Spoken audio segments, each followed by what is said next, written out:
Para seguir profundizando en este tema, ya estamos acá en el estudio que amablemente llegó a los estudios de Mega Noticias Mundo, el teniente coronel, el comandante Branko Versalovich, también jefe de Centro de Estudios Estratégicos de la Academia de Guerra. ¿Cómo está, comandante? Muy buenas tardes. Muy buenas tardes, Florencia. Primero que todo, muchas gracias por la invitación para discutir este complejo tema que está ocurriendo en el Medio Oriente en estos momentos. Así es. Bueno, comandante, primero, ¿cómo ve usted a nivel también de ejército, de soldado, de experto en estos temas, lo que está ocurriendo en Medio Oriente? Porque si bien sabemos que esto hace años, hace décadas, ha sido un conflicto armado que estaba lamentablemente activo, cada cierto tiempo vigente, pero ahora está la amenaza o está la advertencia de que podrían ingresar dos potencias tan importantes como lo es Irán y como lo es incluso podría ser Estados Unidos. Claro, bueno, este conflicto, Florencia, es de características muy complejas. El conflicto árabe-israelí tiene una larguísima data y lo que hemos visto en el último año son algunos esbozos de este conflicto amparado bajo dos posturas contrapuestas, pero con distintas características. ¿A qué me refiero? Vimos el año pasado cuando parte la incursión de Hamas hacia territorio israelí, el 7 de octubre del año pasado, como un grupo paramilitar, no un Estado, que atacaba a Israel.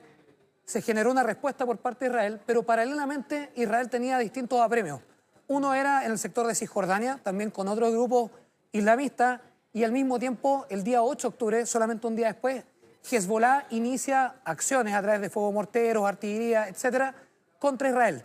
Sin embargo, eso es lo que vemos en contacto con la frontera de Israel, pero este conflicto va más allá de eso, dado que se encuadra en una organización mayor denominada el Eje de la Resistencia, que es liderada por Irán. Y justamente acá es cuando vemos a esta potencia, a este gran actor como Irán, que en forma paralela genera un ataque, como ellos dicen, de represalia en contra de Israel el día 1 de octubre, con lanzamiento de alrededor de 200 misiles y que generaron algún daño que todavía está en evaluación, porque hay información que se maneja con bastante cautela. Claro. Y esto, en el punto que estamos ahora, es muy difícil saber si esto va a escalar o va a desescalar. Solamente va a depender de las voluntades y las posturas de los distintos actores. Y acá es donde nos referimos a Estados Unidos, algunos actores europeos y también actores de la región del Medio Oriente. Y bueno, eso también va a depender de qué tipo y qué tan intensa sea la respuesta de Israel. Es decir, si sabemos que si Israel responde, Irán ya anunció que también van a responder de vuelta. Ahora, algo que llama mucho la atención y que nosotros, que me gustaría, de hecho, si puedo pasar a revisar también un wall que tenemos preparado, es qué armamento y cuál es la cantidad de armamento que tiene cada uno de estos ambas potencias regionales. ¿Cuánto tiene Israel? ¿Cuánto tiene Irán? Tenemos acá un wall preparado, comandante, y claro, podemos ver que respecto a la población tenemos, claro, 10 millones, mientras que Irán es bastante mayor, 89 millones de personas, pero militares, ojo con esto. Israel, obviamente, por un tema de que son una menor población, tienen 173.000 soldados y Irán tiene muchísimo más. El tema es que, por ejemplo, si pasamos por acá a los tanques, a los aviones, es decir, todo al armamento, a las reservas que tienen, acá vemos que los números empiezan a ser cada vez más similares. 612 incluso superan también a Irán respecto a la cantidad de aviones, en la cantidad de tanques. Vemos que no es tan, podríamos decir, tan diferente la cantidad. En cuanto a barcos, bueno, ahí también un poquito, 67 Israel y 101 Irán. El tema de armas nucleares acá es la gran interrogante porque, claro, Israel ha anunciado, ha notificado que posee entre 90 y 200 e Irán nadie lo sabe, es completamente secreto. Entonces, ¿cuál es el real poderío armamentístico que ustedes tienen conocimiento tanto de Israel como de Irán, por ejemplo? Bueno, los números que están en la pantalla es una comparación bastante, podríamos decir, simple, porque, claro, vemos cantidad de soldados, de militares. Israel entre 173.000 y 465.000, más los reservistas, tiene una gran capacidad de movilización considerando la cantidad de habitantes que son. Dicen que Israel puede movilizar hasta el 10% de su población, 1 millón de tropas, o sea, haciendo un esfuerzo máximo. Y sin embargo vemos acá en Irán que tienen una gran cantidad. Irán tiene unas fuerzas armadas que ocupan en el ranking la posición número 9 en cuanto a cantidades en el mundo, dada la población que tienen y los esfuerzos que hacen. Pero acá también hay que ver otros factores. Por ejemplo, vemos cantidad de militares, cantidad de soldados. Hay muchos, ¿no es cierto? Pero también hay otros actores que cooperan a estas Fuerzas Armadas iraníes, dado que no hay un contacto terrestre o de frontera entre ambos estados. y que se engrosa a través de distintas milicias y grupos en el fondo, grupos islamistas afines con Irán en el contexto del eje de la resistencia. Y cuando vamos revisando hacia abajo también otros números, acá uno tiende a mirar que hay un cierto equilibrio en cantidades.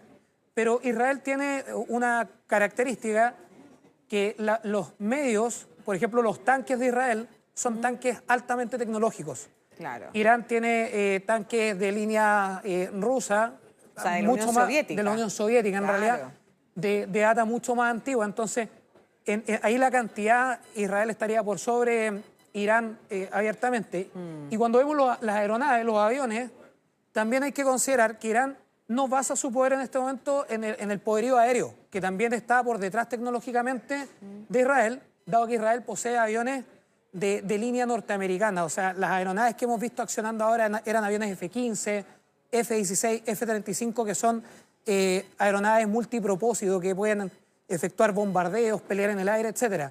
Sin embargo, hay un dato que no está acá, que lo mencionaste anteriormente, que es la cantidad de misiles que Irán puede contar y que en un ataque el día 1 de octubre lanzó alrededor de 200.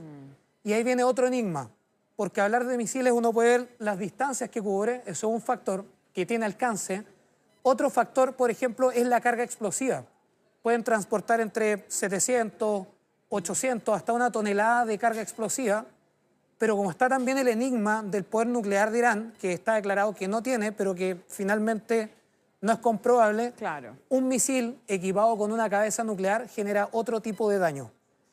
Y tercero y último, es la velocidad de los misiles. Este ataque fue más efectivo que el de abril de este año, porque en esta ocasión fueron misiles balísticos, o sea, misiles que vuelan fuera de la atmósfera a una gran altura y en la caída alcanzan velocidades bastante elevadas. Estamos hablando, cuando son velocidades hipersónicas, hablamos de más de 5 veces la velocidad del sonido.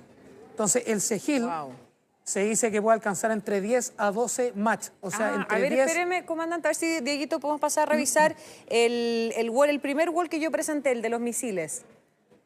Ahí lo van a buscar, en el que salen los tipos de misiles, para que usted nos pueda ir explicando también. Nos estaba hablando del Sejil, el que tiene mayor alcance, el de 2.000 kilómetros. El de 2.000 kilómetros. Ahora, hay distintas fuentes. Se indica que se ocupó el Sejil, que es el primero, el Shahab 3, y también que se ocupó el Fatah 1, que no está acá, que por alcance podría alcanzar el territorio israelí. ¿Ya? Y el dato que falta, que esta completación con carga explosiva, 700, 800 kilos explosivos, más la velocidad. El Sejil puede alcanzar hasta 10 Mach o 10 veces la velocidad del sonido. Y los otros misiles que mencioné, por lo menos superan los 5 Mach. O sea, todos los sistemas de protección, de detección, de lanzamiento de contramedida, me refiero a contramisiles, es mucho más complejo de tenerlos cuando vienen a tan alta velocidad. Y por eso es que vemos impactos o bastante impacto en distintos blancos en el territorio de Israel. O sea, es decir, quizás el sistema antidefensa de Israel, obviamente nada es en un 100% garantizado, pero debido a la velocidad de este tipo de misiles es que finalmente algunos de estos proyectiles impactaron también el territorio. Sabemos que no impactaron grandes locaciones, edificios, lo que sea. Fueron, de hecho, en una base aérea, pero fueron oficinas, no fue un daño localizado o menor, como decían las autoridades israelíes, pero efectivamente atravesó un misil e impactó el territorio israelí. O sea, fueron varios. Hay distintos. Los blancos que Irán habría seleccionado eran principalmente bases aéreas, bases de radar y algunas instalaciones relacionadas con servicios de inteligencia. Entonces, a la fecha la información, la verdad es que hay distintos puntos de vista dependiendo de la fuente, pero la base aérea de Nevatim, que queda en el desierto de Negev, esa base fue alcanzada por el ataque de misiles. ¿Eso queda al norte de Israel? Eso queda, Nevatim no, queda, mentira, queda al sur hacia el sur de Israel. Hacia el sur de Israel. Y tiene una característica, que queda cerca de una localidad que se llama Dimona,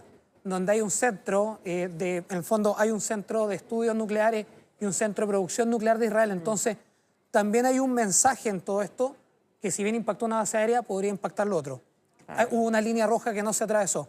Y también se impactó, según se mencionaba, cercano a un cuartel del Mossad, que es el Servicio de Inteligencia Exterior, y de Shin Bet, que es el Servicio de Seguridad Interior, o el Servicio de Inteligencia Interior de Israel. Entonces, por eso es que no se vio una cantidad de bajas o golpeando edificios civiles, sino que buscaron azotar blancos militares. Y justamente fue la velocidad y lo sorpresivo de este ataque, entre comillas, lo que permitió el impacto.